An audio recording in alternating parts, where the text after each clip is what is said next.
네, 오늘 레위기서 16장 29절에서 31절 말씀을 가지고 죄의 슬픔에서 해방의 기쁨으로 라는 제목으로 우리 함께 나누도록 하겠습니다.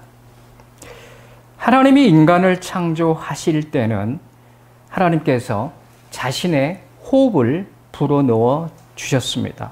그러나 타락한 인간을 다시 재창조하실 때에는 하나님께서 자신의 피를 흘리셔야만 했습니다. 전능하신 하나님이 인간을 대속하기 위해 인간의 육신을 입고 이 땅에 오셔서 피 흘려 죽어야만 했다는 사실은 상상할 수 없는 엄청난 사건입니다. 그런데 그 피 흘려 죽으신 예수 그리스도를 우리가 생각할 때 그 피에 그 보혈을 우리가 의지했을 때 우리는 쉽게 생각합니다. 죄에서 우리가 용서함 받게 하셨다 정도의 수준으로 머무는 경우가 많습니다. 그러나 예수님께서 보혈을 흘려주신 것은 그 보혈 흘려주심으로 인하여 믿는 자마다 그 마음에 성령이 내주하게 하시는 놀라운 능력을 발휘하셨다는 겁니다. 성령이 내주하심으로 인하여 하나님의 생명이 우리 가운데 이식되었음을 우리는 잘 알고 있습니다. 하나님의 생명이 이식되었다는 것은 그리스도의 보혈로 말미암아 우리가 새 사람으로 창조되었다라는 의미가 이 보혈의 흘리심에 의미가 담겨져 있습니다. 이 새 사람으로 창조된 자만이 하나님과 영원히 동행할 수 있는 그러한 능력도 그리스도의 보혈에 담겨져 있습니다. 자, 우리가 예수 그리스도의 그 흘리신 보혈을 단지 죄에서 사망에서 그냥 우리가 죄 용서함을 받고 구원받았다 정도로 생각해서는 아니 된다는 것을 우리는 기억해야 되겠습니다. 한 예로 그 위경이라고 하죠. 위경과 고대 문헌들을 함께 묶어놓은 성경의 잃어버린 책들과 에덴에 잊혀진 책들이라는 그 책 내용 중에 보면은요, 아담 이브의 사단과의 투쟁의 내용이 있습니다. 이 글은 아담과 하하가 타락한 후에 창세기 3장에는 기록되지 않은 하나님과의 대화를 비교적 상세하게 진술하고 있습니다. 이 내용을 좀 보면은요, 성경에 있는 내용은 아닙니다. 참고하시면 되겠습니다. 아담이 하나님께 간청하여 다시 에덴 동산에 들어가기를 구하였습니다. 그때 하나님께서 아담에게 말씀하셨습니다. 내가 너에게 약속을 분명히 했지 않니? 그 약속이 성취되었을 때 너뿐만 아니라 너의 의로운 후손들까지 천국 낙원으로 이끌겠노라 라고 이야기했지 않느냐. 중간 생략하고요. 범죄했기 때문에 너에게 닥친 이 모든 재앙은 너를 사단의 손아귀에서 구원해 주지 못한다. 그러나 내가 너를 구원해 주겠다.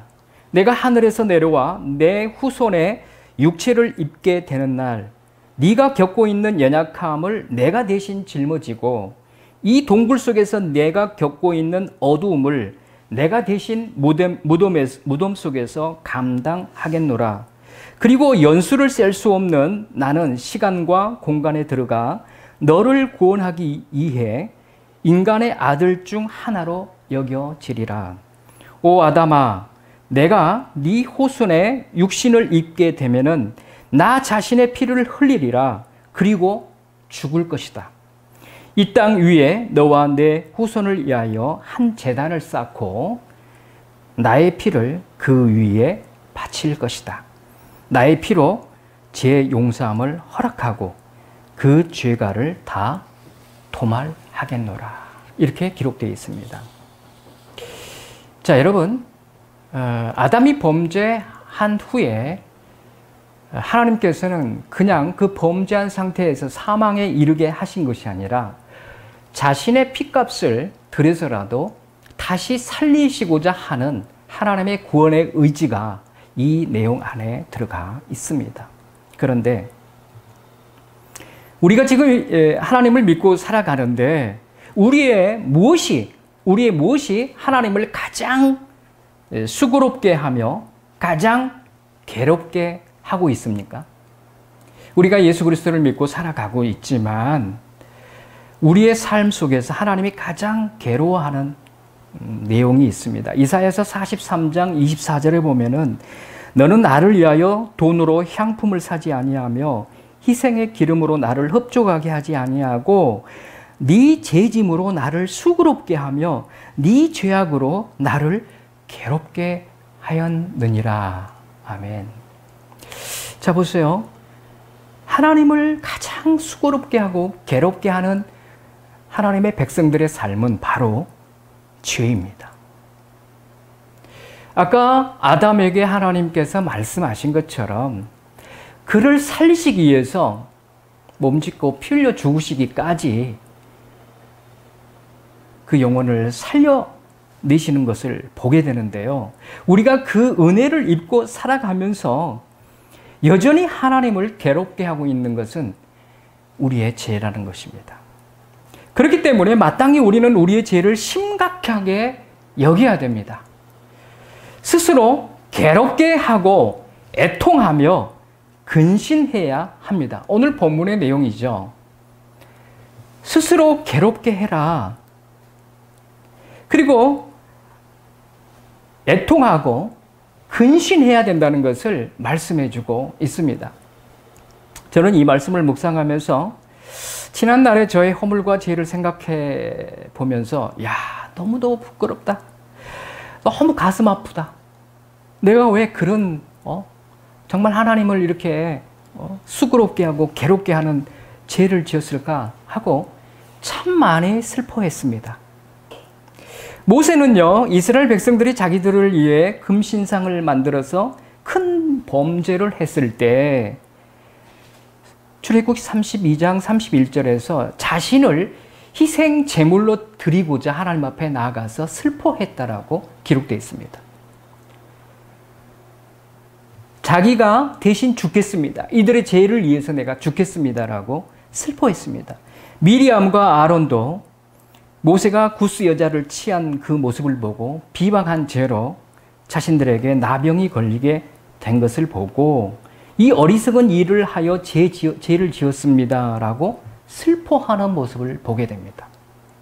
그런데 오늘날 성도들은 자신들의 죄가 하나님을 괴롭게 하는지도 모르고 뿐만 아니라 죄를 심각하게 여기지도 아니하고 죄를 우습게 여기고 살아간다는 것입니다.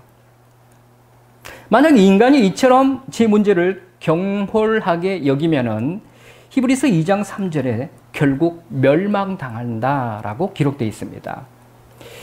한번 보세요.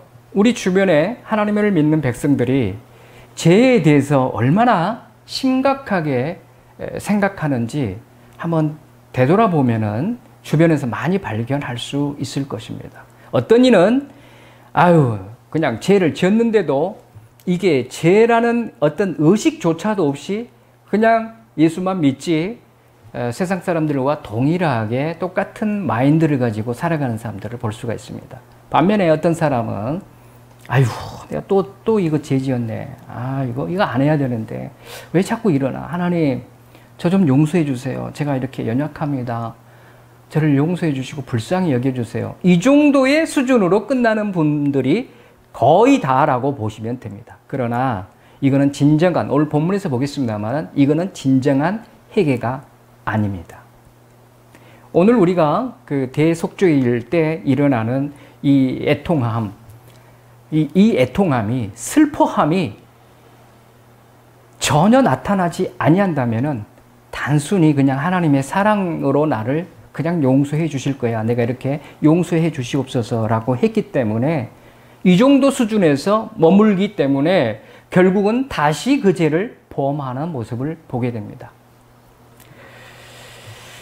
이와 같이 이 인간의 죄 문제를 너무 쉽게 여기고 우습게 여기는 자들이 멸망의 길로 간다는 것을 하나님께서는 아시기 때문에 자기 백성들의 그 죄, 온죄와 자범죄로부터 구원하시기 위하여 이 구약 성경에서는 속죄일을 정하시고 속죄 제물의 피를 보시면서 그 속죄의 은총을 허락해 주셨다는 겁니다.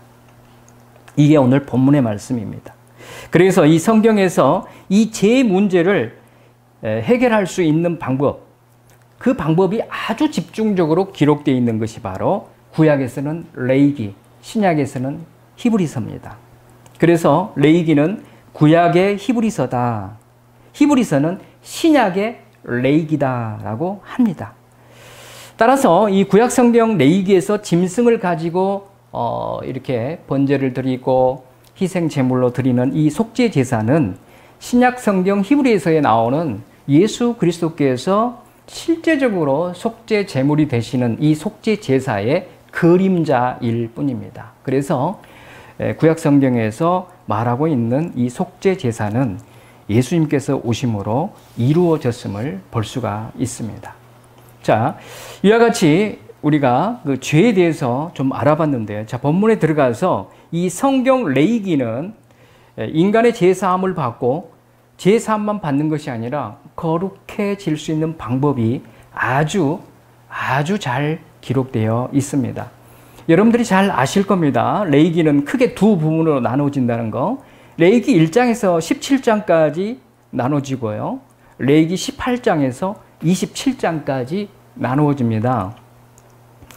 레위기 1장에서 17장까지는 우리 본문이 들어가 있죠. 여기는 하나님께 나아가는 길을 제시해 주는 것이 주제입니다. 하나님께 나아가는 길.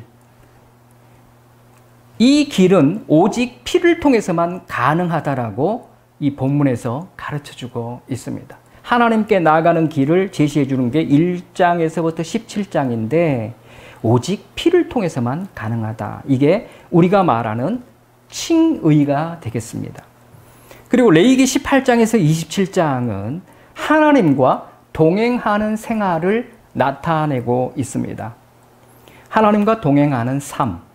이게 바로 성화에 해당이 됩니다. 그런데 여기에서는 오직 거룩해야만 하나님과 동행할 수 있다라고 가르치고 있습니다. 내가 거룩하니 너희도 거룩하라. 19장 2절에 나오죠.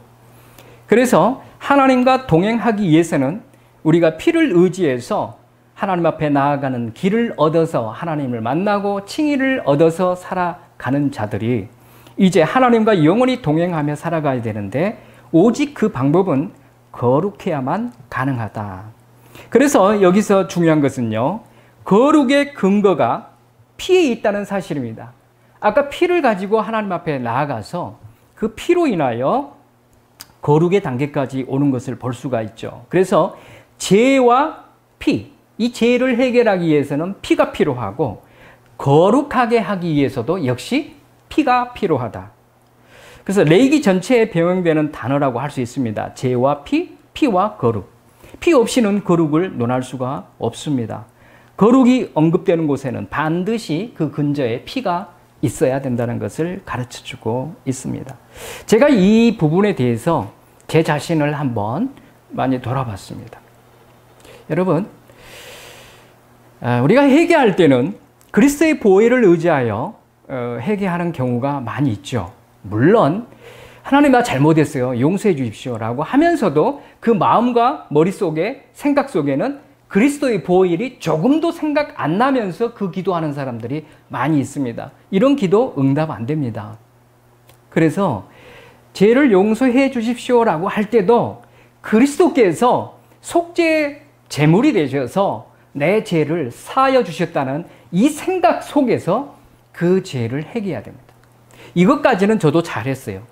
그런데 제가 성화를 추구하고 거룩한 삶을 살기 위해서 요즘 엄청나게 주님과 함께 도전하고 또 그렇게 살아냄으로 기쁨을 누리고 있는데요. 정작 이 거룩하게 만들어주고 성하게 되게 하는 이 모든 것이 예수님의 피 값으로 인해서 내가 그렇게 된다는 것을 전혀 생각하지 않고 그냥 성령과 말씀과 내가 회개와 믿음으로 반응함으로 인해서 거룩해진다는 정도만 제가 지금까지 이 말씀 준비하기 전까지 그렇게 적용을 했습니다. 그런데 우리가 거룩해지고 성화되어지는 이 과정 속에서도 오직 그리스도의 그 보혈이 우리를 그렇게 가능케 한다는 사실을 제가 알고 이 말씀 준비하면서 바꿨어요. 하나님, 내가 예수 그리스도의 성품을 담기를 원합니다. 내가 거룩한 백성으로 살기를 원합니다. 할 때 제 마음 가운데 그리스도의 보혈을 의지하며 기도하는 삶으로 바꿨다는 겁니다. 자, 이와 같이 예수님께서 왜 십자가에서 피 흘려 죽으셔야만 했는지를 우리는 이 본문을 통해서 알 수가 있죠. 그 피를 통해서 인간이 하나님께 나아갈 수 있도록 해 주셨다는 겁니다. 또한 왜 성도들이 그리스도와 함께 십자가에 못 박혀야 하는지에 대해서도 우리가 알 수 있죠. 그것은 피를 통해 성도가 거룩하여져서 하나님과 동행하는 삶을 살기 위해서라는 것을 가르쳐주고 있습니다. 다시 말해서 새 사람을 입고 새 사람으로 살아가기 위한 것이라는 것을 가르쳐주고 있습니다. 자, 오늘 본문이 들어가 있는 레위기 16장은 대속죄일 규례가 기록되어 있습니다. 속죄일의 주제는 죄의 슬픔입니다. 죄의 슬픔. 슬픔을 가지는 날이에요. 슬퍼해야 된다는 거죠. 아까 제가 말씀드린 것처럼 하나님 앞에 회개할 때 전혀 슬퍼함이 없다는 거예요. 애통함이 없다는 거예요. 이 죄 때문에 내가 너무너무 진짜 가슴이 아프다라고 하는 이 슬픔이 빠진 상태로 살아가고 있습니다. 이 속죄일에 드려지는 속죄의 3대 요소가 있죠. 첫 번째가 속죄소, 두 번째가 희생제물, 세 번째가 대제사장입니다. 구약 성경에서는 이 세 가지가 각각 분담 역할을 하죠. 그런데 히브리서 9장 10장에 보면은 이 속죄의 3대 요소가 오직 예수 그리스도 한 분으로 집중되고 있음을 볼 수가 있습니다. 예수 그리스도가 속죄소가 되신다. 그리고 예수 그리스도가 희생제물이 되신다. 그리고 예수 그리스도가 대제사장이 되신다는 것을 히브리서에서는 말씀하고 있습니다. 자, 이 내용을 한번 본문에서 보도록 하겠습니다. 속죄소이신, 첫 번째, 속죄소이신 예수 그리스도. 이 속죄소이신 예수 그리스도를 통해서 우리가 나아갈 수 있는 게 뭡니까? 하나님께 갈 수 있다. 하나님께 나아갈 수 있는 길이 열렸다라는 것이 주제입니다. 속죄소의 의미는 덮다, 죄를 사하다 이런 의미가 있습니다. 속죄소는 지성소의 내부에 있는 법궤 있죠. 법궤 위에 뚜껑에 해당이 됩니다. 거기에 두 그룹 천사가 마주보면서 날개로 법궤를 덮고 있죠. 그 중간에 임재하시는 곳이 바로 속죄소입니다. 이 속죄소는 그래서 죄를 용서하는 곳이다 라고도 하고 또 하나님의 그 죄 용서의 은혜를 받았다 해서 시은자라고 이야기를 하죠. 그런데 이렇게 속죄소는 하나님과 만남의 장소다는 것을 가르쳐주고 있죠. 그런데 놀라운 것은 로마서 3장 25절에 보면은 예수 그리스도를 속죄소라고 이야기하고 있습니다. 사실 저도 이 본문 옛날에 좀 또 우리 원장님을 통해서 배운 내용이기 때문에 알고는 있었지만 이게 제 것이 안 된 상태였어요. 근데 좀 더 이제 연구하고 집중적으로 제가 예수 그리스도를 지금 요즘 가까이 하기 위해서 사랑하기 위해서 예수 그리스도에 쭉 빠지기로 했습니다. 그래서 이 본문이 나오는 건데 이건 전부 이제 우리 신학교에서도 배웠던 과목이고 아신 분들은 다 아실 거예요. 근데 제가 정립하기 위해서 이 본문을 다시 한번 리뷰하듯이 지금 하고 있는 겁니다. 그런데 로마서 3장 25절에 보면은 이 예수를 하나님이 그의 피로 인하여 믿음으로 말미암는 화목 제물로 세우셨다. 여기는 그냥 화목 제물로 나와요. 속죄소란 말이 없죠. 그런데 언어에 보면은 이 화목 제물이라는 단어가 힐라스테리온이라고 되어 있어요. 힐라스테리온. 이 속죄소입니다. 히브리서의 9장 5절에는 똑같은 단어 힐라스테리온이 속죄소로 표현을 하고 있어요. 번역이 좀 잘못된 거죠. 킹제임스에서 이렇게 화목제로 한 것을 전부 좀 영향을 받아가지고 이 속죄소라는 의미죠. 속죄 제물, 다시 말해서 화목 제물은 힐라스모스라고 하는 다른 단어를 쓰고 있어요. 요한일서 2장 2절에도 나오고 4장 10절에도 나옵니다. 그래서 예수님이 속죄소가 되신다. 이 엄청난 일이죠. 그런데 그 속죄소가 되신데 그 속죄소에 이제 속죄 제사를 드리게 되잖아요. 그런데 이 속죄라는 내용을 좀 우리가 알아야 되겠죠. 속죄가 뭐야? 이렇게 물어보면은 좀 답답해 하면 안 되죠. 이 속죄, 덮다, 하나 되게 한다. 이런 단어가 거기에 포함되어 있습니다. 카파르라고 해서. 근데 이 어근하고 비슷한 게 코페르죠. 코페르. 이 코페르가 바로 역청이라는 뜻입니다. 다시 말해서 속죄소에서 속죄를 드릴 때 노아가 그 홍수 심판이잖아요. 홍수 심판 때 그 심판으로부터 그 홍수의 심판으로부터 보호해 준 게 바로 역청이죠. 이 역청의 역할을 하고 있다는 거죠. 희생 제물의 피가. 그래서 하나님의 그 진노가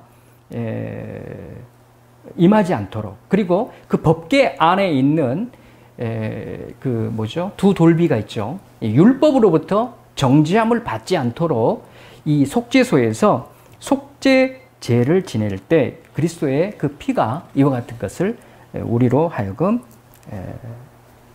보호해 주신다, 사해 주신다라고 설명하고 있습니다. 여러분들 누가복음 18장 13절에 보면은요, 그 세리의 기도를 보십시오. 참 이게 참 은혜가 되는데, 세리는 멀리 서서 감히 눈을 들어 하늘을 쳐다보지도 못하고 다만 가슴을 치며 이르되 하나님이여 불쌍히 여기소서 나는 죄인이로소이다 하였느라. 하나님이여 나를 불쌍히 여기소서. 자, 여러분 이제 이 말씀을 제가 도전을 받고 저도 적용을 했어요. 옛날에는 하나님 저를 불쌍히 여겨주시옵소서 이 기도를 엄청 많이 했는데 이 의미가 빠진 상태로 했더라고요. 그래서 다 고쳤습니다. 하나님이여 불쌍히 여기소서. 이 단어 속에 아까 그 속죄하다, 힐라스코마이라고 하는 하나님의 예수 그리스도의 그 피에 그 공로를 의지해서 그 피로 나를 속죄해 주시옵소서. 피를 의지했다는 거예요. 이 세리가 기도한 내용이 바로 단지 불쌍히 여겨 주시옵소서.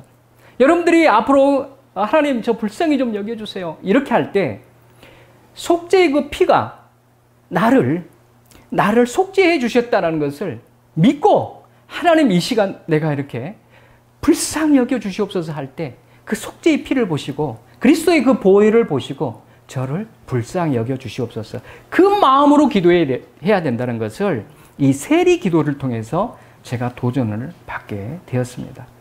자, 보세요. 이 속죄소가 예수 그리스도를 나타낸다.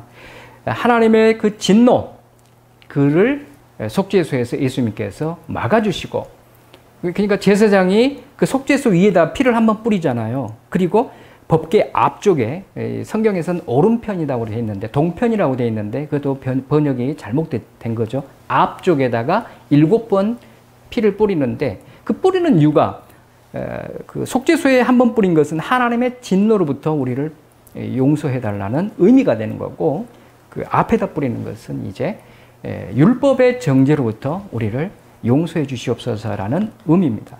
자, 우리에게 이렇게 속죄소가 없다면은 본질적인 제 문제를 해결받을 수가 없을 것인데, 하나님께 나아갈 수도 없을 것인데, 이렇게 힐라스테리온이 되신 예수 그리스도가 속죄소가 되심으로 인하여 우리가 언제든지 하나님과 올바른 관계를 갖게 되고 하나님 앞으로 나아가게 됐다는 것은 엄청난 은혜라는 것을 우리는 믿고 날마다 감사로 나아가야 됩니다. 주께로 근데 나아가지도 않아요.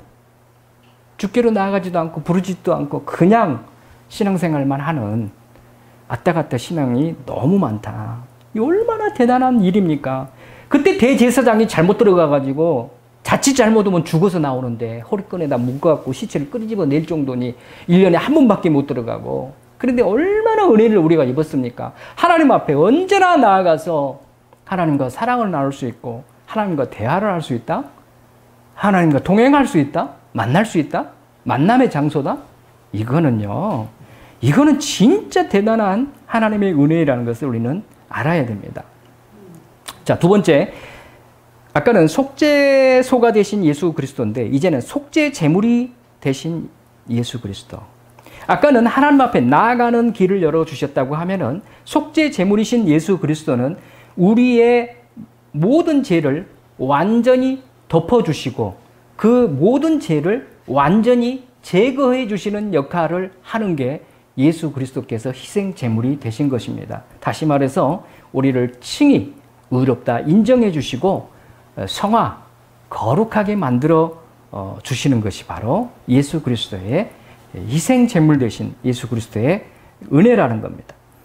자, 이 속죄 제물은 여러분들이 잘 아신 것처럼 16장에 보면은 두 가지로 나오죠. 두 가지 이 염소가 나옵니다. 두 마리의 염소가 나오는데 하나는 여호와를 위한 염소, 하나는 아사셀을 위한 염소라고 기록이 되어 있습니다. 여호와를 위한 염소는 우리의 완전한 죄를 덮어주는 역할을 합니다. 이거는 하나님께 드려지는 염소입니다. 그래서 아까 말씀드린 것처럼 그 속죄소에다가 이 염소의 피를 가지고 속죄소 위에 한번 뿌리고 앞에 바닥에다가 7번 뿌리는데 이 속죄소 위의 피가 바로 우리의 죄를 하나님의 저주를 덮어주시고 막아주시는 역할을 한다. 그리고 아까 말씀드린 것처럼 속죄소 앞바닥에 그 바닥의 피는 율법의 정죄가 우리를 괴롭히지 못하도록 그 피의 효력을 발생해서 우리를 자유롭게 해주신다. 이렇게 가르치고 있습니다. 이게 여호와를 위한 염소입니다. 우리의 죄를 완전히 덮어주시는, 칭의로 우리를 의롭다 인정해 주시는 그 역할을 한다는 겁니다. 이렇듯 우리가 하나님 앞에 담대히 나아갈 수 있는 것은 오직 그리스도의 피가 우리를 하나님의 진노와 율법의 정죄로부터 가려주기 때문에 나아갈 수 있다는 겁니다. 여러분들 그 위경에 속하는 니고데모서 20장 5절에서 14절에 보면은요, 참고하시기 바랍니다. 매우 감동적인 내용이 있는데 우리가 어떻게 구원을 받을 수 있는가를 아주 핵심적인 메시지를 전달해 주고 있습니다. 이건 성경이 아니에요. 이경이에요. 니고데모서 20장 5절에서 14절입니다. 자, 한번 읽어볼게요. 에녹과 엘리야가 낙원에서 서로 대화하고 있는데 아주 남루한 모습을 한 어떤 사람이 어깨에 십자가 형상을 지고 다가오고 있었다. 천국에 있는 모든 성도들이 그를 보고 이렇게 물었다. 당신은 누구십니까? 보기에 그 모양은 도둑 같은데 왜 그 어깨에 십자가를 짊어지고 있습니까? 그가 대답하기를 예, 맞습니다. 나는 도둑이었고 지상에 있을 때 온갖 추악한 죄악을 다 저질렀습니다. 유대인들이 예수님과 함께 나를 십자가에 못 박았는데 그때 온 우주 창조계에 놀랍고 이상한 현상들이 예수 그리스도의 십자가 주변에서 일어나는 것을 목도했습니다. 그래서 나는 그분이 모든 만물의 창조자요 전능한 왕이라는 사실을 깨닫고 믿었습니다. 나는 그분에게 기도했지요. 주님, 당신의 나라 가실 때 저를 기억해 주십시오. 그분은 나의 간청을 유심히 듣고 오늘 네가 나와 함께 낙원에 있을 것이다 라고 말씀하셨습니다. 그리고 나서 그분은 저에게 십자가 증표를 주시면서 이것을 짊어지고 낙원으로 가라고 말씀하셨습니다. 만일 낙원의 문을 지키는 천사가 그곳에 들어가지 못하게 막으면 그 천사에게 십자가의 증표를 보여주며 지금 십자가에 달리신 예수 그리스도가 나를 너희에게 보냈다라고 말하라고 일렀습니다. 그 지시대로 제가 순종했을 때 낙원의 문이 열려 지금 이렇게 낙원의 우편 지역에 오게 되었습니다.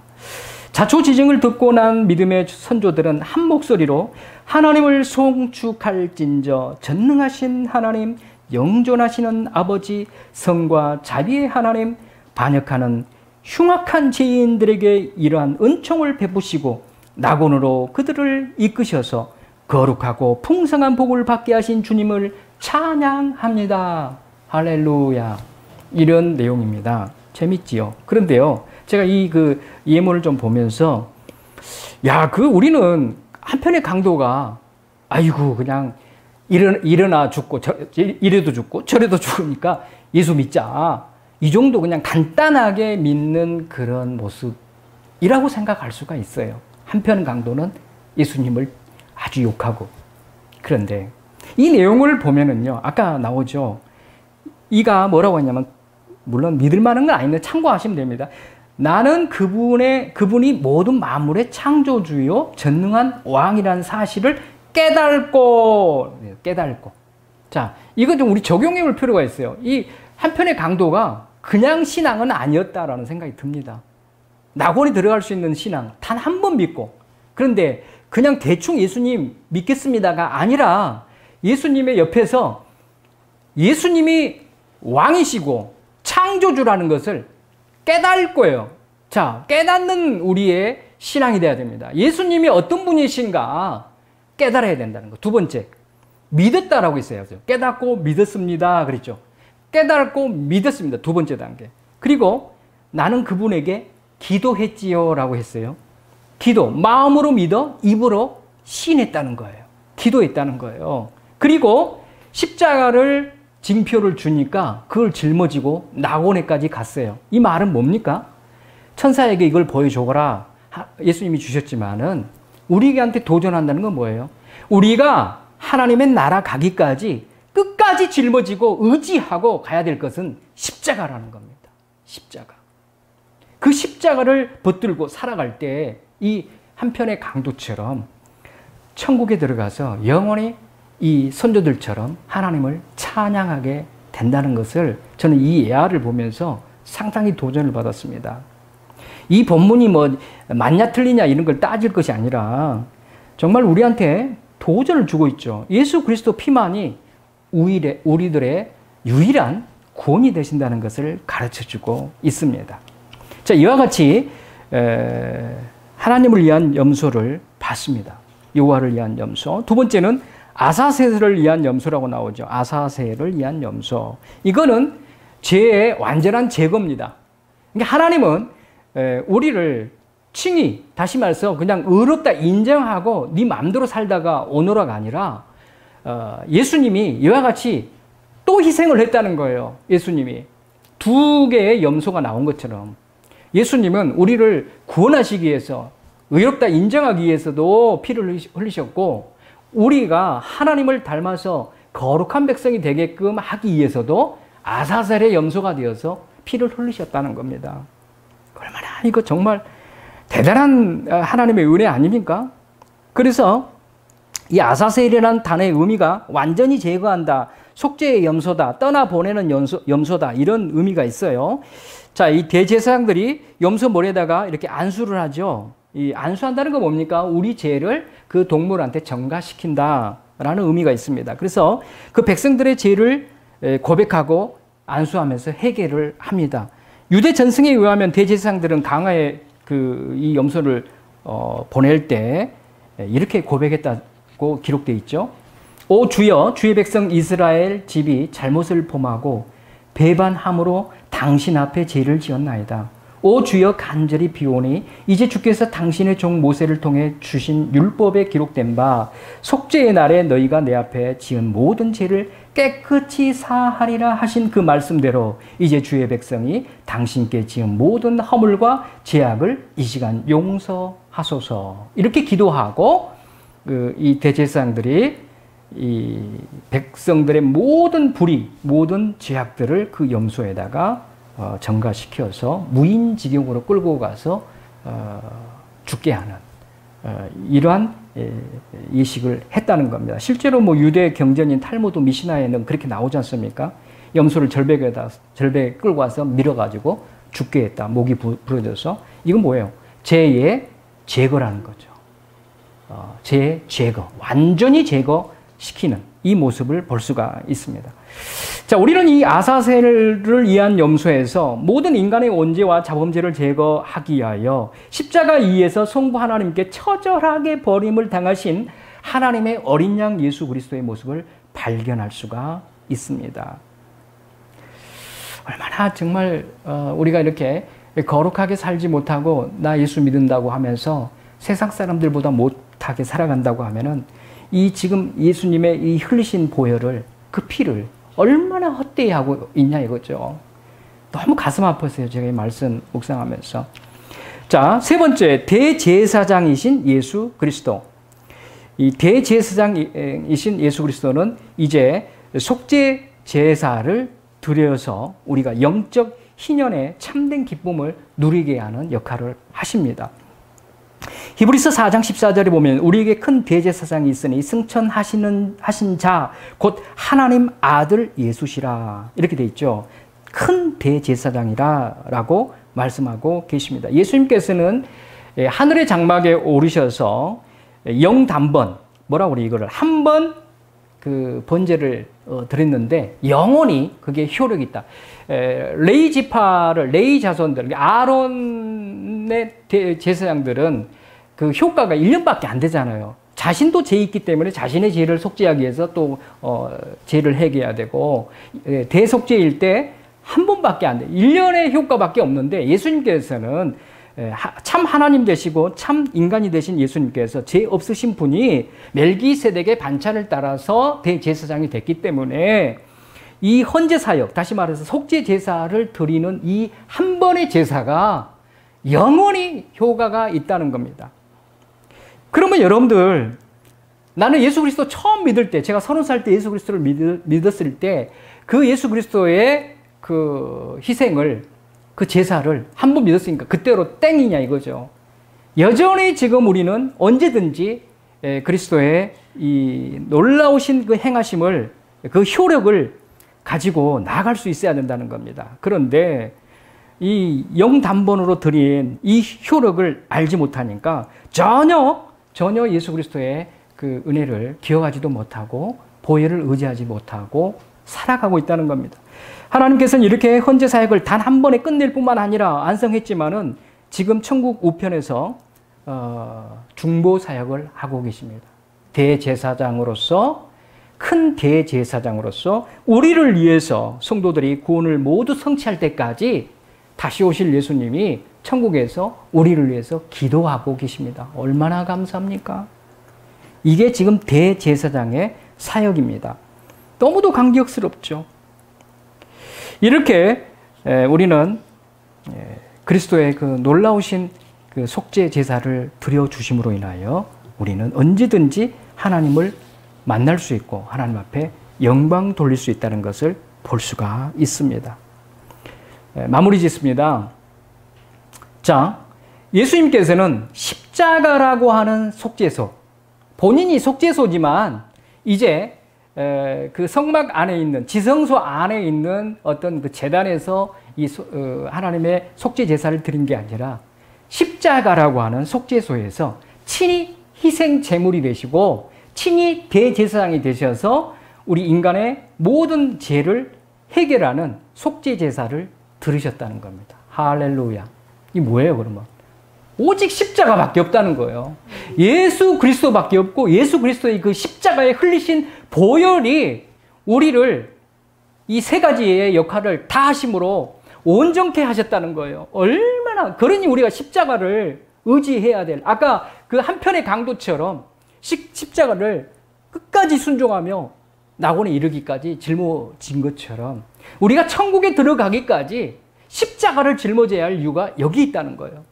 얼마나 감사합니까? 그 십자가에 흘리신 그리스도의 보혈, 그 십자가에서 우리 속죄 제사를 드리신 대제사장이 계시니 우리는 얼마나 감사해야 될지 모릅니다. 이렇게 예수님께서 그러면은 모든 사역을 감당해서 우리를 구원하신 것은 뭘 하기 위해서? 하나님이 우리 안에 들어오셔서 하나님이 우리 안에 들어오셔서 살기를 원하셔서 이런 모든 십자가에서 죽음을 감당하셨다는 겁니다. 그리고 오늘 제목이 뭐예요? 오늘 제목이 해방의 기쁨으로, 죄의 슬픔에서 해방의 기쁨으로죠. 죄의 슬픔이 바로 레위기서 1장에서부터 17장까지가 죄의 슬픔입니다. 그러나 그 16장, 17장에서 예수님의 속죄 사역, 그 피 흘리심 때문에 그를 믿는 자마다 뭐가 된다고요? 해방의 기쁨으로 간다. 다시 말해서 희년을 맞이하게 된다는 거예요. 희년. 모든 죄로부터 완전히 해방이 된다는 겁니다. 할렐루야. 이거 얼마나 기대가 됩니까? 그런데 우리 성도들은 이 희년을 기다리지도 않아요. 재미도 없어. 무슨 희년, 뭐, 여기 잘 살다가 죽으면 천국 가겠지. 전혀 예수님이 우리를 이렇게 영적으로 희년을, 참된 기쁨을 맛보라고 십자가에 죽으셨는데 이 단계까지 가지 않는다는 거예요. 그러니까 뭐죠? 보세요. 오늘 제목대로 한다고 하면은 죄에 대해서 슬퍼하지도 아니하고 있고, 우리 죄 때문에 하나님이 아까 우리 소두에서 알아봤잖아요. 너무너무 가슴 아파하고 힘들어 하시는 그 하나님의 미사에서 말씀처럼 그렇게 하고, 심지어는 아까 아담에게 이야기한 것처럼 내가 가서 죽어야 된다라는 것을 그렇게 말씀해 주시는데, 우리의 죄에 대해서 전혀 슬픔도 없고 우리 죄 때문에 여전히 예수님이 이와 같이 슬퍼하시면서 힘들어 하시면서 피를 흘리고 계셨다는 것을 전혀 생각하지 못하니까 이 죄에서 내가 투쟁해서 승리해야지 이런 삶을 살지 못합니다. 그래서 거룩으로 나가려는 마음도 없어요. 아무 생각 없어요. 솔직히 말해서 아무 생각 없습니다.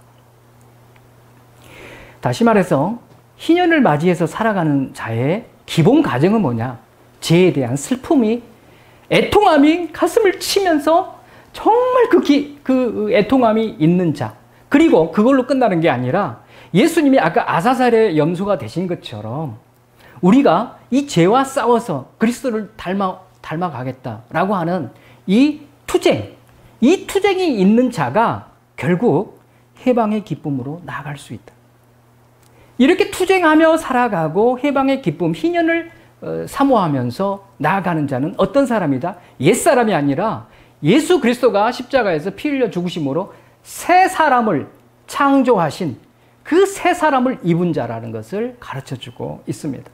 결국은 우리의 최종적인 우리의 삶의 목표는 그리스도로 말미암아 죄에서 완전히 해방돼서 영원히 하나님과 동행하며 살 수 있는 진정한 새 사람으로 창조되는 것이 하나님의 뜻이라는 겁니다. 이런 사실을 너무도 알지 못하니까 그냥 전혀 관심 없이 살아갑니다.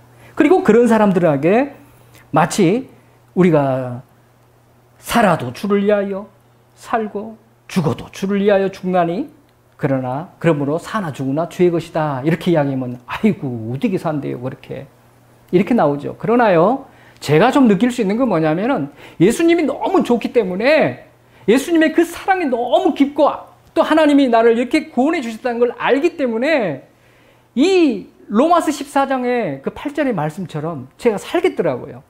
살아낼 수 있겠더라고요. 너무 즐거운 거예요. 다시 말해서 이 과정을 걸치지 않는 자들은 전혀 기쁘지 않습니다.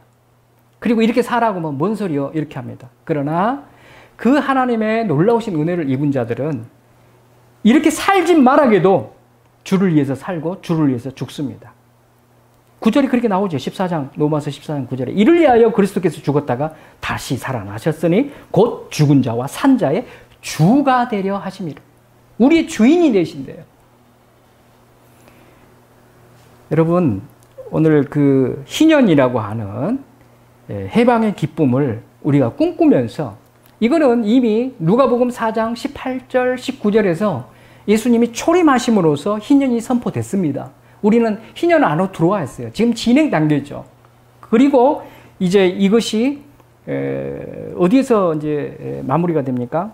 계시록에 보면은 21장 3절에서 7절에 보면은 새 예루살렘에서 완전히 이 희년을 누리게 된다는 것을 나타내고 있습니다. 그러면은 초림하신 예수 그리스도를 믿고 우리가 이 땅에 살아가면서 다시 오실 예수 그리스도를 기대할 이유가 여기 있다는 거죠. 영원히 진짜 하나님과 함께 모든 죄로부터 해방이 돼서 하나님의 백성이 되어서 하나님과 살아갈 수 있다는 이 거룩한 하나님의 나라를 소망하며 살아가는 자가 진실로 예수 그리스도의 보혜를 의지하고 그 은혜에 보답하며 속죄의 은총에 감사하며 살아가는 자라는 것을 가르쳐주고 있습니다. 여러분, 아까 우리 예에서도 많이 봤습니다만은 단순히 하나님 나를 불쌍히 여겨주시옵소서 이런 기도하지 맙시다. 이제는 오직 십자가에 흘리신 예수 그리스도의 보혈을 의지하고 그 예수님만 의지해서 기도를 하든지 삶을 살아내든지 뭘 하든지 간에 짊어지고 십자가를 붙들고, 이게 의무가 아니에요. 기쁜 마음으로 할 수 있습니다. 기쁜 마음으로 이렇게 살아내서 하나님께 영광 돌리고 우리가 천국 백성이 되어서 하나님께 나아가는 우리가 되기를 간절히 바랍니다.